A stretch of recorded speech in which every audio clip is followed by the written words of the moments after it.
माँ जी ये मेरे को सब्सक्राइब तो करती नहीं है बिल्कुल भी, अब मैं क्या करूँ? तो बंद कर फिर बनाना। वीडियो बंद कर दूँ बनाना? हाँ वीडियो चलो बंद ठीक है कर। फिर, अब यही करना पड़ेगा। वॉक करने के पैसे मिलते हैं, सीखने के पैसे मिलते हैं, पढ़ाई के पैसे मिलते हैं। आईटीआई से ट्रेनिंग कर रखी है तो वही होती है आउसबिल्डिंग। At the end of the आउसबिल्डिंग आपका एक फाइनल एग्जाम होता है। इंटरनली यहाँ पे अभी भी वर्किंग लैंग्वेज जो है वो 98% कंपनीज की वो जर्मन ही है। अपने वर्किंग राइट्स देखो कि आपकी जर्मनी के अंदर क्या है। भूल गई मैं तो क्या बोल रही थी एक्चुअली। वैसे मैं ये वाली जो वीडियो है वो मैं रिकॉर्ड कर चुकी हूँ, बट मैं अपने आप से सेटिस्फाइड नहीं थी। अच्छा, क्योंकि वो बड़ी सीरियस वीडियो थी, उसके अंदर एक भी फनी जोक नहीं था, एक भी। Hello beautiful people, how are you all? I am so amazing and I hope you are amazing too. मैं amazing क्यों हूँ? क्योंकि कल रात को मैंने खाया है डोसा, और 2 दिन से मैं डोसा खा रही हूँ। बहुत ज़्यादा पैसा लग रहा है, बहुत महंगा आता है डोसा, बट एक ही जगह पे डोसा मिलता है क्योंकि मेरी सिटी के अंदर सिर्फ 6 इंडियन रेस्टोरेंट है और मेरे को एक एक डिश पता है कहाँ की अच्छी है, कहाँ की नहीं है, कहाँ बकवास है, क्या नहीं है।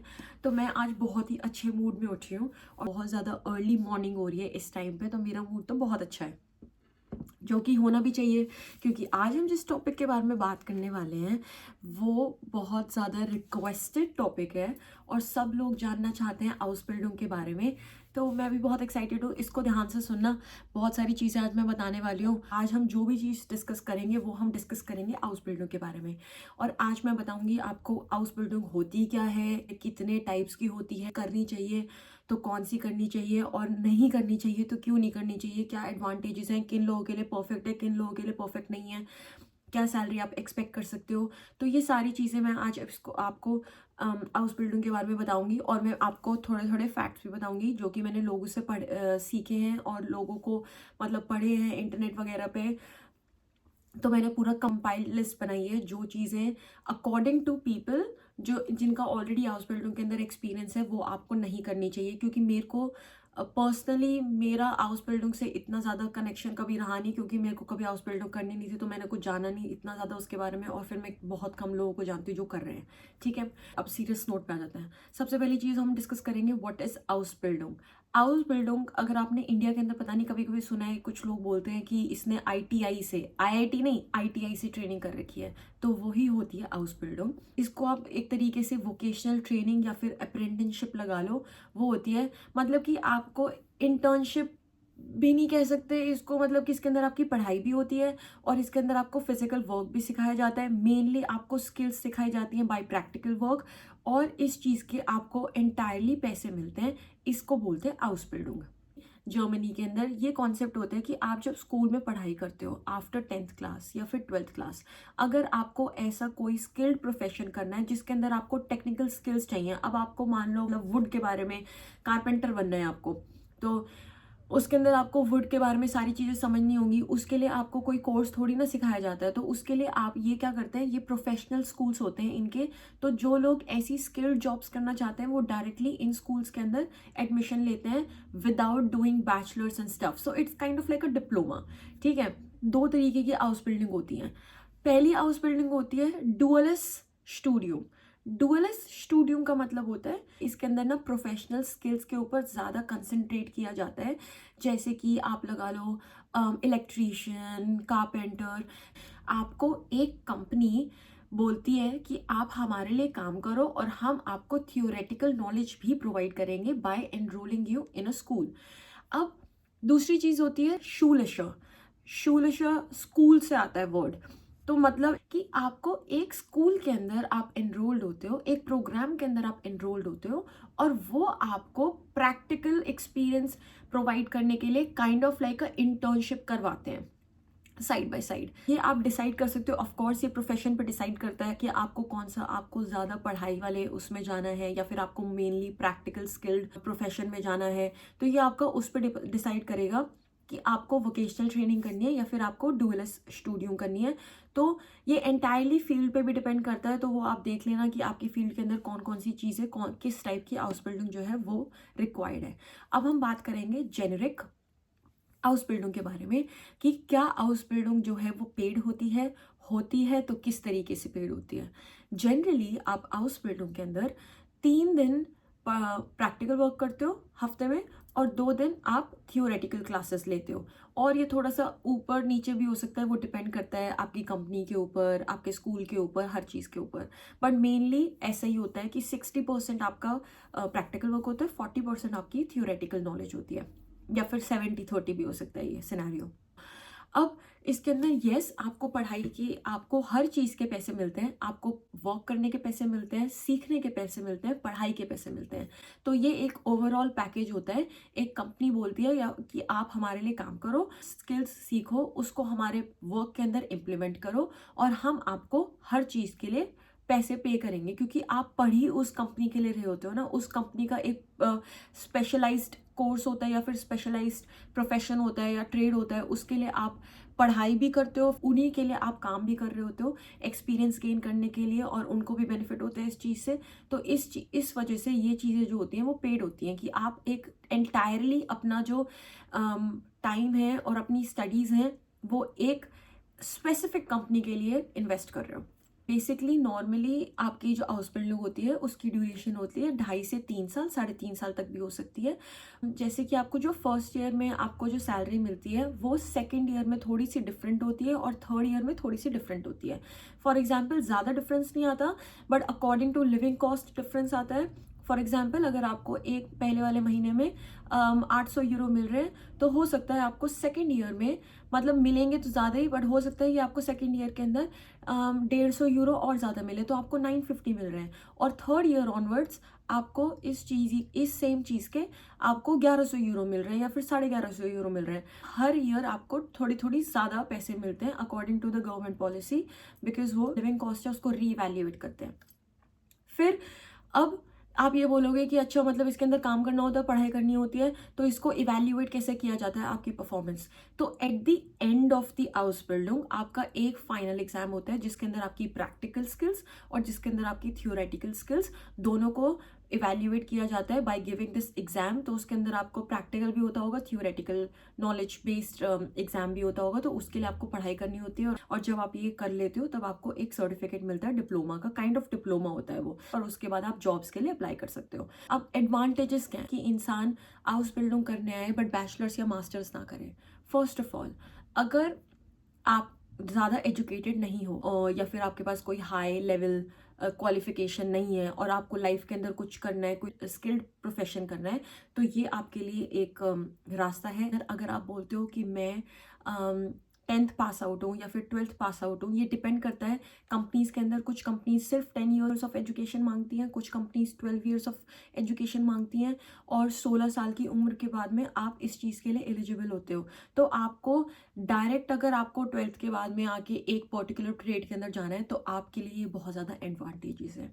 सेकेंड चीज़ ये है कि कोई भी वर्क एक्स नहीं चाहिए इसके अंदर। थर्ड चीज़ ये है, फाइनेंशियल इशू नहीं होता आपको बिल्कुल भी। कुछ फैमिलीज ऐसी होती हैं जो अफोर्ड नहीं कर सकती हैं अपने बच्चे को बाहर भेजना। वो अपने बच्चे को अगर ये अपॉर्चुनिटी प्रोवाइड करना चाहती हैं, या फिर आप खुद चाहते हो कि मैं बाहर का एक्सपोजर लूँ, तो आपके लिए बहुत अच्छी चीज़ है, क्योंकि इस पर आपको फाइनल प्रेशर कुछ भी नहीं आता। क्योंकि अगर आप बैचलर्स या मास्टर्स करते हो, अगर आपकी ट्यूशन फीस 0 भी है, तब भी आपको ब्लॉक्ड अकाउंट दिखाना पड़ता है।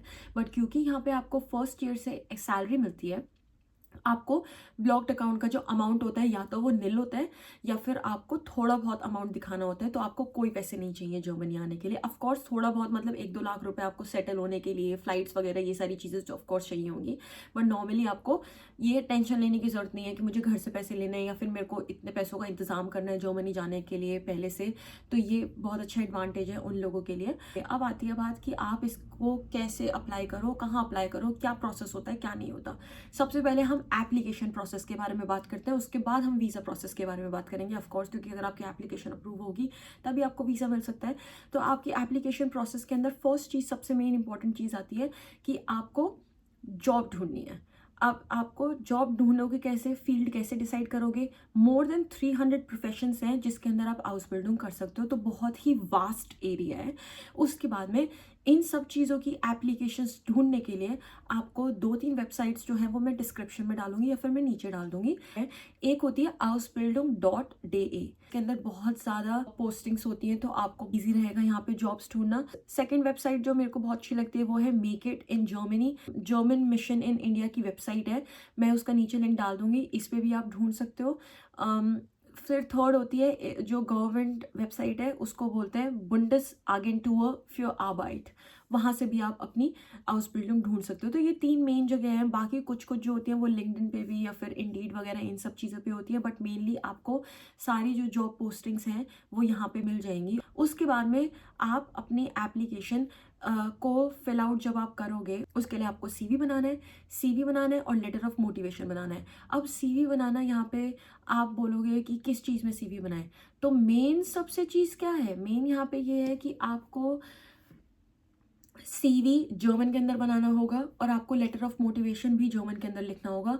आपका सीवी टू द पॉइंट होना चाहिए, और ये भी एक चैलेंज होता है क्योंकि आप एक ऐसी पोजीशन के लिए करना चाहते हो अप्लाई जिसके अंदर वो नॉर्मली आपको वर्क एक्सपीरियंस मांगते नहीं है। तो आप किस तरीके से अपना सीवी प्रेजेंट कर रहे हो, ये आपके लिए बहुत ज़्यादा इंपॉर्टेंट चीज़ है। स्कूल एक्टिविटीज़ अगर आपने कोई करी है जो आपके उस प्रोफेशन से, या फिर कोई भी एक्टिविटीज़ में कोई ऐसी क्लास ली है जो इसको आपका रेलिवेंट है इस चीज़ के लिए, उसको आप मेंशन करो। Letter of motivation is the most important subject to get you admitted into these processes, because उसके अंदर आपको लोगों को कन्विंस करना होता है कि क्यों करना चाहते हो आप इस चीज़ में, क्या आपको इंटरेस्ट करता है। तो उसके अंदर आपको बहुत ज़्यादा मतलब खुल के अपनी फीलिंग्स बतानी है कि मैं इस चीज़ के अंदर इंटरेस्टेड हूँ क्योंकि मैंने ये वो कुछ आप सिनेरियोस बता सकते हो। सेकंड चीज़ ये है कि आप वो जो डिस्क्रिप्शन है जहाँ पे भी आपको ये जॉब पोस्टिंग मिली है, उस डिस्क्रिप्शन के अंदर ऑफकोर्स अगर उन्होंने वर्क एक्स नहीं मांगा हुआ है तो उन्होंने कुछ काइंड ऑफ स्किल्स सेट जो है वो आपसे एक्सपेक्ट कर रहे होंगे। जैसे अगर वो बोलते हैं कि आपको नेगोशिएशन स्किल्स आनी चाहिए, अब आपको वो सारा जो स्किल सेट उन्होंने मांगा हुआ है डिस्क्रिप्शन में, उसको किसी भी तरीके से अपने लेटर ऑफ मोटिवेशन में किसी भी सिनेरियो को लेके, कुछ भी लेके आपको प्रेजेंट करना है कि वो स्किल्स आपके अंदर प्रेजेंट हैं ऑलरेडी। अब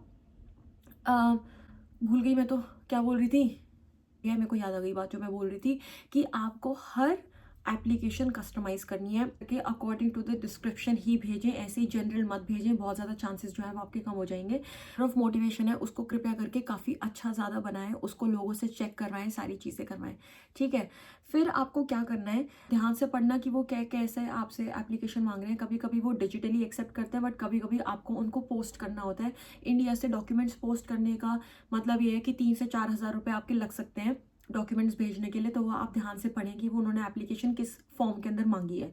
फिर आपको यहाँ पे जो डेडलाइंस जो होती हैं वो कभी होती नहीं है एज इन, क्योंकि कभी भी किसी भी कंपनी की या फिर किसी भी प्रोग्राम की यहाँ पे जेनरिक रिक्वायरमेंट हो सकती है, तो फिर वो कभी भी निकालते हैं। बट जनवरी फरवरी मार्च में मैं बोलूँगी, और सितंबर अक्टूबर नवंबर में मैं बोलूँगी, इन 6 मंथ्स के अंदर थोड़ा सा ज़्यादा ध्यान दें इन डेडलाइंस वगैरह के अंदर, और जल्द से जल्द आप इस चीज़ के अंदर अप्लाई करें। बिकॉज सोचने वाली बात है कि अगर आप, मेरे को एक पोस्टिंग में निकाली है मैंने, और अगर मेरे पास 10 कैंडिडेट आ रहे हैं तो मैं वेट नहीं करूँगी कि जब तक मेरे पास 20 कैंडिडेट हो जाएंगे तभी मैं इंटरव्यू लूँगी। अगर ऐसा भी हो सकता है कि मैं ऑलरेडी अपना माइंड जो है वो मेकअप कर लूँ किसी एक कैंडिडेट के बारे में जो मैंने आउट ऑफ 10 जो है इंटरव्यूड किया है, तो फिर आपके चांसेस बहुत ज़्यादा कम हो जाएंगे। तो अपनी जितना जल्दी हो सके उतनी जल्दी अपनी एप्लीकेशन डालो, ठीक है।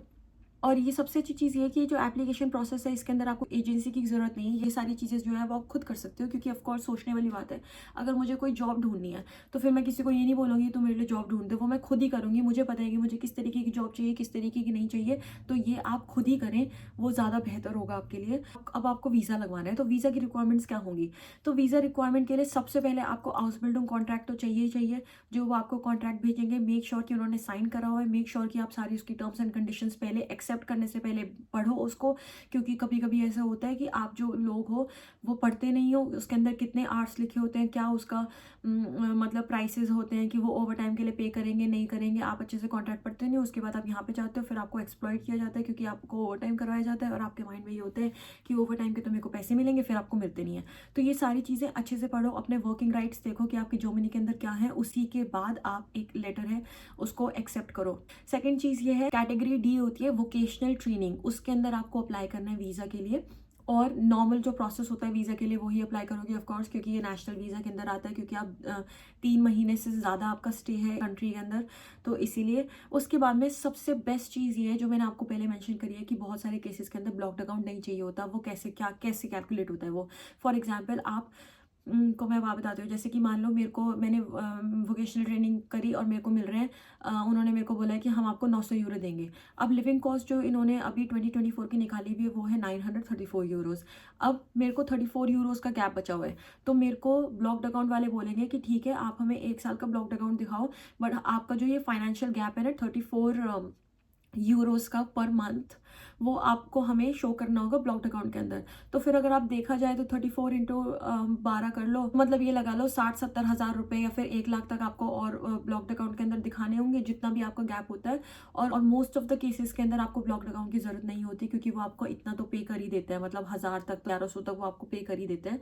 बाकी सबसे इम्पॉर्टेंट चीज़ एक और है इसके अंदर, कि जब आप ब्लॉक्ड अकाउंट खोलोगे तो फिर से भूल गई यार, मैं इतना ज़्यादा भूल क्यों रही हूँ। मेरे को याद नहीं आ रहा, फिर से अब जब आएगा तो बताऊंगी। ओह, मेरे को वो वाली बात याद आ गई, जो आपको 900 यूरो देंगे महीने के हाइपोथेटिकली, और आपको फाइनेंशियल गैप जो है वो कैलकुलेट करना है, तो वो ग्रोस पे ही किया जाता है। तो जो आपको ये सैलरी बताते हैं वो आपको ग्रोस बताते हैं। ग्रोस का मतलब है कि बिफोर टैक्सेस, तो बिफोर टैक्सेस ही आपको कैलकुलेट करना होता है। ये नहीं है कि टैक्सेस कट जाएंगे उसके बाद तो मेरी 800 यूरो हो जाएगी, उसके बाद मेरे को 134 यूरोज दिखाने, नहीं, आपको जो ग्रोस है उसी से आप फाइनेंशियल गैप जो है वो कैलकुलेट करोगे। तो वीज़ा रिक्वायरमेंट बाकी जो होती है, मैं यहाँ पे ना एक डिस्क्रिप्शन एक लिंक मेंशन करूँगी, वहाँ पे पूरा चेकलिस्ट दी गई है, तो वो आप एक बार गो थ्रू कर लें कि क्या क्या जो डॉक्यूमेंट्स होते हैं वो रिक्वायर्ड होते हैं, ताकि जब आप इस चीज़ के लिए अप्लाई करो तो ऑलरेडी आपके माइंड के अंदर हो। ठीक है, वो ऑफिशियल वेबसाइट है जो जिस चीज़ का मैं यहाँ पे लिंक प्रोवाइड करूँगी। फिर अब सबसे मेरी इंपॉर्टेंट चीज़ ये आती है कि भाई सैलरी कितनी है। हमने ये सारी चीज़ें कर ली, अब सैलरी बताओ। सैलरी जो होती है ना आपकी, नॉर्मली आप 1050 यूरो से 1100 यूरो तक कमाते हो, और ये डिपेंड भी करता है आपकी इंडस्ट्री पे, आपके सेक्टर पे, क्योंकि जैसे कि फॉर एग्जांपल कुछ जगह हैं जहाँ पे बहुत ज़्यादा डिमांड होती है, जैसे आईटी प्रोफेशनल्स हो गए, नर्सिंग हो गई, इलेक्ट्रीशियंस हो गए, तो इन सब चीज़ों के अंदर थोड़ी सी ज़्यादा डिमांड है, तो इसके अंदर थोड़ी सी आपकी इंक्रीज़ हो सकती है, सैलरी थोड़ी सी ज़्यादा अच्छी मिल सकती है। बाकी नॉर्मली आपको इतना ही मिलता है। तो ये आपका डिपेंड करता है कि कितना हाई स्किल्ड की साइड में आता है जो आपको प्रोफेशन या फिर ट्रेड जो आप जिसमें आप हाउस बिल्डिंग कर रहे हो। अब आप मेरे से बोलोगे कि क्या हमें फिर ये करनी चाहिए नहीं करनी चाहिए, आपका क्या पॉइंट ऑफ व्यू है। मेरा पॉइंट ऑफ व्यू ये है कि आपको ये जो डिसीजन है ये बहुत ही सोच समझ के बनाना है। अगर आप लाइफ के अंदर ये सोच रहे हो कि मेरे को आगे बहुत ज़्यादा पढ़ाई करनी है, मुझे मतलब कि हाई लेवल पे जाना है, तो ज़्यादा पॉइंट नहीं बनता हाउस बिल्डिंग करने का, क्योंकि हाउस बिल्डिंग का मतलब ये होता है बेसिकली, ये वो लोग करते हैं जिनको ज़्यादा पढ़ाई नहीं करनी होती और जिनको प्रैक्टिकल एक्सपीरियंस भी चाहिए, स्किल्स भी चाहिए, थोड़ी सी नॉलेज भी चाहिए, लेकिन जिनको बहुत ज़्यादा पढ़ाई नहीं करनी है। तो अगर आपको लाइफ में आगे जाके थोड़ी सी और पढ़ाई करनी है, तो फिर मैं नहीं बोलूँगी कि आपके लिए हाउस बिल्डिंग जो है वो करेक्ट ऑप्शन है। जैसे कि अगर आप ये लगा लो कि आप नर्सिंग का काम कर रहे हो, नर्सिंग जो है वो हाउस बिल्डिंग कर सकते हो आप नर्स बनने के लिए। लेकिन अगर आपको ज़िंदगी के अंदर कभी डॉक्टर बनना है, ऑफकोर्स उसके बाद आपको बैचलर्स या फिर मास्टर्स करनी पड़ेगी, लेकिन अगर आपको ज़िंदगी के अंदर नॉर्मली डॉक्टर बनने का आपका गोल ही ये है, तो फिर हाउस बिल्डिंग करके डॉक्टर बनने का कोई फ़ायदा नहीं है। फिर आप मेडिकल स्टडीज़ करो, बैचलर्स मास्टर्स, लेकिन उसके अंदर आप वो सारी चीज़ें मत करो। तो फिर इस तरीके से आपको इसको इवैल्यूएट करना है कि क्या आपके लिए राइट डिसीजन है या नहीं है। फिर दूसरी चीज़ ये होती है कि नॉर्मली लोग जो होते हैं, अगर आप बैचलर्स या फिर मास्टर्स कर चुके हो और उसके बाद आपको हाउस बिल्डिंग के अंदर अप्लाई करना है, हो सकता है कि आप रिजेक्ट हो जाओ, क्योंकि आप ओवर क्वालिफाइड कहलाते हो। बेसिकली हाउस बिल्डिंग जो होता है वो फर्स्ट स्टेप होता है, और आप मतलब कि ऑलरेडी 3-4 स्टेप कर चुके हो और उसके बाद आप वापस जा रहे हो। थर्ड चीज़ ये होती है कि आपको ऑफकोर्स जो पैसे जो होते हैं वो, मतलब कि अगर आपको बस 1-2 साल का और एक्सपीरियंस हो जाएगा हाउस बिल्डिंग कंप्लीट करने के बाद में, तो आपका जो ब्रैकेट होता है सैलरी का, वो नॉर्मल स्टार्टर जो होता है बैचलर्स या फिर मास्टर्स करता है उस जितना हो सकता है। डिपेंड करता है ऑफकोर्स अगेन सेक्टर के ऊपर, लेकिन वो लोग आपसे फिर भी ऊपर रहेंगे और आप उनके नीचे रहोगे, of course because of the qualification they have. इसके अंदर भी आपका जो होता है प्रोबेशन पीरियड होता है, 3 मंथ्स का प्रोबेशन पीरियड होता है। उसके अंदर आपको निकाल भी सकते हैं अगर आपने सही नहीं किया, क्योंकि प्रोबेशन का मतलब ये होता है कि आपको बिना रीज़न दिए निकाल सकते हैं। अगर उनको निकालना है तो क्या करोगे आप, सबसे पहले जब आप वीज़ा आपको लगता है वो आपको मेनली 6 मंथ्स का देते हैं, फिर 6 मंथ्स के बाद आपको यहाँ पे ना आपको और ज़्यादा एक्सटेंड कराना होता है। तो मैं तो बोलूँगी आते के साथ ही जल्द से जल्द एक्सटेंड कराने की कोशिश करें, क्योंकि क्योंकि आपको 2 महीने पहले भी एक्सटेंड करवाना ही पड़ता है, उसके लिए एप्लीकेशन डालनी पड़ती है। तो बाई चांस अगर ऐसा हो गया कि उन्होंने 3 मंथ्स के बाद आपको निकाल दिया, उसके बाद आपको टेंशन वेंशन हो जाएगी वीज़ा वगैरह की, तो ऑलरेडी पहले ही अपना जो एक्सटेंड करा लें ताकि आपके पास एटलीस्ट बीच में थोड़ा सा टाइम हो।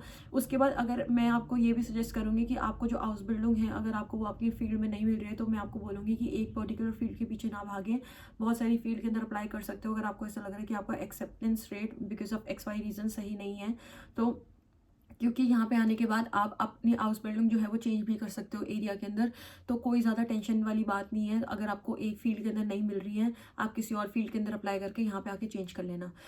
फिर अपना मैंने आपको पहले से ऑलरेडी बता दिया था कि आपको सबसे पहले अपना जो ये है कॉन्ट्रैक्ट जो है अच्छे से पढ़ना है, क्योंकि आप नहीं चाहोगे कि आपको यहाँ पे जाके अब्यूज़ किया जाए या फिर किसी भी चीज़ के लिए डोमिनेट करा जाए आपके वर्किंग राइट्स को। तो उसके बारे में आप अच्छे से पढ़ाई करें। उसके बाद में सबसे इंपॉर्टेंट चीज़ ये होती है, अपनी कंपनी को रिक्वेस्ट करें कि वो आपको आपका एनरोलमेंट सर्टिफिकेट आपको प्रोवाइड कर सकें, जिसके अंदर वो आपको एनरोल करेंगे जिस भी यूनिवर्सिटी या फिर स्कूल के अंदर, क्योंकि कभी कभी वो नहीं करते हैं, फिर आपको पता भी नहीं होता है, आप एनरोल्ड भी नहीं होते हो और ये बहुत ज़्यादा स्यापा हो जाता है। जब आप इंटरव्यूअर आता है आपका इंटरव्यू लेने के लिए, आप उनको बोलते हो कि क्या हम आपको इंग्लिश में बात कर सकते हैं, वो बिल्कुल मत करना। वो बहुत ज़्यादा ख़राब इम्पैक्ट डालेगा आपकी एप्लीकेशन के ऊपर और वो आप रिजेक्ट भी हो सकते हो। तो मत करना ये सारी चीज़ें। अगर आप हर चीज़ इंग्लिश जर्मन स्किल्स जो है वो प्रोवाइड करो, सब कुछ करो, और उसके बाद भी आप इंग्लिश के अंदर मांग रहे हो, तो फिर ये चीज़ मत करना, बिल्कुल अवॉइड करना इस चीज़ को।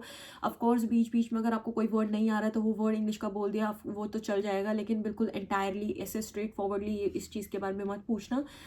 फिर अब सबसे इंपॉर्टेंट चीज़ मैं सबसे लास्ट के अंदर बता रही हूँ कि लोग ये पूछते हैं कि हाउस बिल्डिंग जो है वो इंग्लिश के अंदर हो सकती है कि नहीं हो सकती। बहुत ही निल चांसेस हैं कि आपकी जो हाउस बिल्डिंग है वो आपकी इंग्लिश के अंदर होगी, क्योंकि नॉर्मली ये सारी चीज़ें जो होती है वो जर्मन के अंदर ही होती है। आपको जर्मन मार्केट के अंदर काम करना होता है। इंटरनली यहाँ पे अभी भी वर्किंग लैंग्वेज जो है वो 98% कंपनीज़ की वो जर्मन ही है।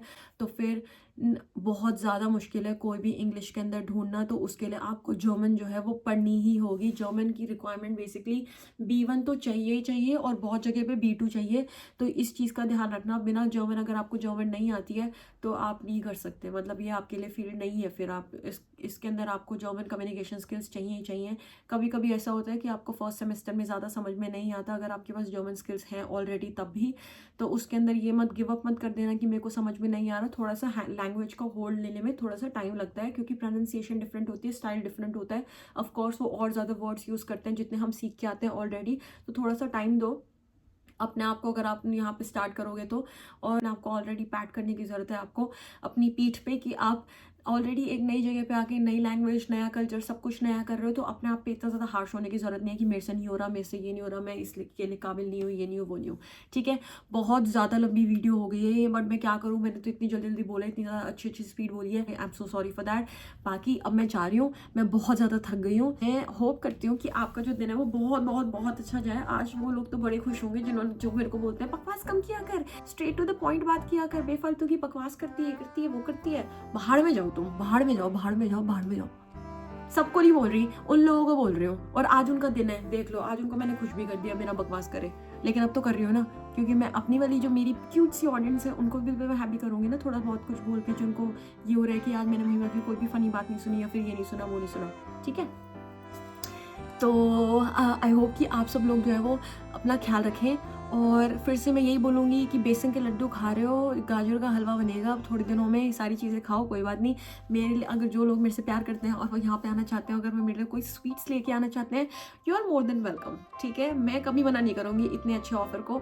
मेरे को मैसेज करना कि महिमा क्या हम आपके लिए सोन पापड़ी या फिर डोडा या फिर बेसन के लड्डू, गाजर का हलवा लें, और मैं आपको हमेशा बोलूँगी कि हाँ प्लीज़ लेके आओ, ये मेरा एड्रेस है, मेरे को भिजवा देना, या फिर मेरे को खुद आके दे दो, हम दोनों मिलकर खाएंगे। अब 100% जा रही हूँ मैं, आप अपना ख्याल रखो, मैं भी अपना ख्याल रखूंगी, और अब हम मिलेंगे नेक्स्ट वीडियो के अंदर। तब तक के लिए बाय बाय।